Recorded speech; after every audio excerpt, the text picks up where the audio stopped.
Good afternoon, everyone. So I'm Paul Martin from Xaxis, and today I'd like to just share with you some work that we've done in partnership with Mindshare for GSK, and in particular, one of their brands, Panadol, and Panadol in Malaysia. Just to give you a little bit of context in terms of the challenge and the business realities that we're up against. So Panadol Malaysia has about 90% market share already in Malaysia, and so in terms of growth for them, there's not too much opportunity from that perspective. And also in terms of looking for growth and sort of trying to do more targeting for them, sort of traditional demographic targeting wasn't really sort of seemed to be an option for us. The other thing to sort of say here in Malaysia is that, common with many other Asian markets, is the mindset for Malaysians was really that they really believe in sort of natural remedies. So Western pills, really they believe sort of have heavy side effects, so to speak, and you only really resort to Western pills as sort of a last resort, so to speak. So the challenge for us in this particular case was really to try and identify the types of headaches that people really like to switch to for Panadol. And the other thing that we were sort of challenged to do in this particular case was also from a measurement perspective to sort of shift away from sort of standard sort of programmatic measures like view-through rates and things like that, and actually bring into account brand effectiveness with media measurement, so to speak. So that was sort of the two challenges that we were up against here. The first thing we had to do was really try and identify, really from sort of data, sort of audiences around headaches and things like that. So you can imagine in the Malaysian marketplace, there's very little data sources out there that can kind of give you that sort of data. But we did kind of capture, or did we have access to kind of three really forms of data. One was around search. The other one was around our own online interests and behavioural data that we have within Xaxis, and also social listening data as well. And for each of these different sources, we explored them quite intensely. And there was a lot of insight that came out of those. So for example, on search, we identified that sort of 80% of search was really around sort of looking at the cause of headaches. For online data, looking at sort of also, for example, people who are visiting their website and linking that back to our sort of broader profiles, we identified that people coming and searching for sort of pills was really linked to sort of life stage, such as pregnancy and things like that. And from social listening, picked up things like, pill adoption was not really linked to sort of the pain type, but also the situation as well. So think headache plus on holiday with the kids, or think headache plus actually Monday morning meeting first thing, so to speak. And from that, we're able to identify about 113 sort of very niche sort of specific pain profiles, which we were able to sort of tee up and put into the DSP for targeting. The campaign itself, once we'd identified all of these pain profiles, was essentially mainly a video, but also followed up with some display retargeting as well. And in terms of sort of ensuring that using these new 113 profiles was sort of making a difference compared to sort of the old way of doing things. We sort of set up the campaign and ensure that we had sort of two different tracks going on at the same time. So the first track there was really the way that we would do things in the old way, which was just optimizing towards completion rate on the video. And the new way was basically, again, optimizing towards completion rate, but constrained within those 113 pain profiles.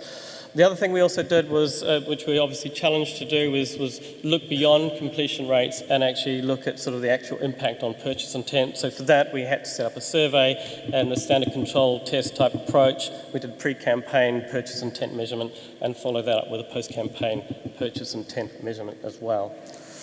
For us, the results were fantastic. So I think on the green line there, on the high numbers, you can see the video completion rates, and the purple lines, you can see the purchase intent signal. So on the left-hand side, you see the old way of doing things. So as you expect to see a higher completion rate, because we're optimizing towards that.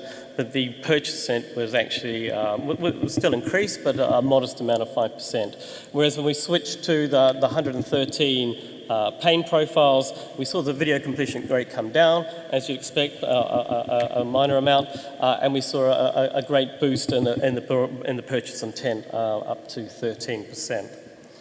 And then sort of finally, I guess, we really overachieved in all goals. So like I said, we got a 13% bump in purchase intent, which was fantastic. And a key for us really in this particular problem was really to identify new areas of growth that Panadol could explore going further. So I haven't really talked about here, but of those 113 profiles, it could broadly be bucketed up into sort of 18 sort of growth areas. 3 of those were really tractable from a media marketing perspective, and so to sort of personify some of those, one was around sort of weight loss, sort of outdoor sports and games, and newbie mums. So there's sort of really 3 new areas that have been able to be taken forward.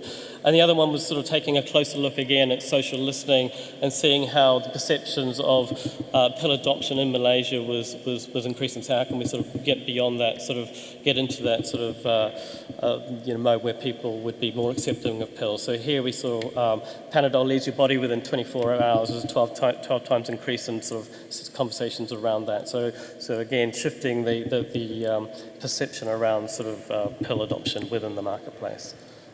Thank you. Thank you very much, Paul. Thank you.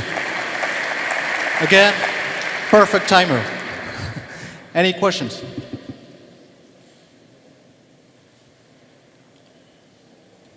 Please raise your hand. Yes, in front.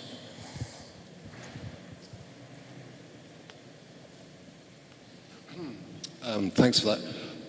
Can you talk a little bit about the social listening component of forming the 113 pain profiles and how you went about doing that, particularly given the mix of English, Bahasa Malaysia, and mixed content that mixed languages that people write in, and how you determined a segment like pain on kids' holiday from social listening. Whether people were saying, we are on holiday with the kids and somebody has a headache, or how did you actually go about forming those 113 profiles? Yeah, I mean, part of that was also linking that up to the database that we had as well. So we had a broader set of, so we had to sort of tag all of that sort of stuff up in terms of what we were doing there. And then sort of the social listening, you could then link that to sort of user IDs and profiles that were more broadly represented in the database that we had as well. So that was sort of what we had to do to make that work. So we're also tagging up the search as well. So there's a bit of work we had to do up front for a period of time to sort of measure that in.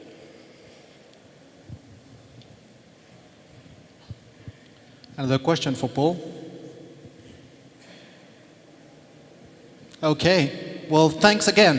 Thank you. Big round of applause for Paul Martin from Xaxis.